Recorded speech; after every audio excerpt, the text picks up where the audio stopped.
از این سر کنم که دفعه گذشته ما با دعوت استاد محترم و دیگر دانشگاه آمده بودیم خوجند و همین وقت بود که فرصت بود که قدقدی دریای سیر قدم زدم و من یک شعری محبت نامه خودم رو درباره شهر خوجند نوشتم.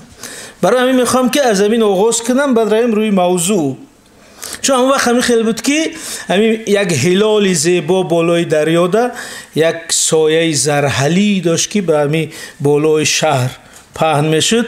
از همون سر کردم که پرتوی زرحلی هلال خوجند، پرتوی زرحلی هلال خوجند، میدمد بر شب خیال خوجند، رود سیهون نوار میگیرد، سرنوشتی خجسته فال خوجند. یعنی که همین رود سیهون مثل که تمام زندگی خوجند را عصر در عصر نوار میبردارد، مثل یک لنته به آخر. همه فضل و فضیلت ناب است، همه فضل و فضیلت ناب است، آفرین بر خوجند و آل خوجند. چی محیطی معطر دارد پیر ما، خواجه کمال خوجند. پیسته نرم و روغنی بادام، شیوه گویش و مقال خوجند.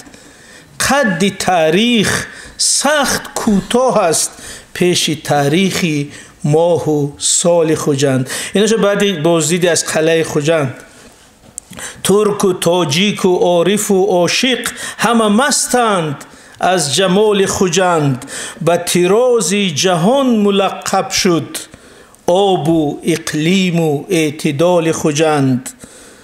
بیت‌های حریری فرزانه، غزلی تازه غزال خوجند. همه قند و نبات می بندد، قندکی سبزی نونهال خوجند.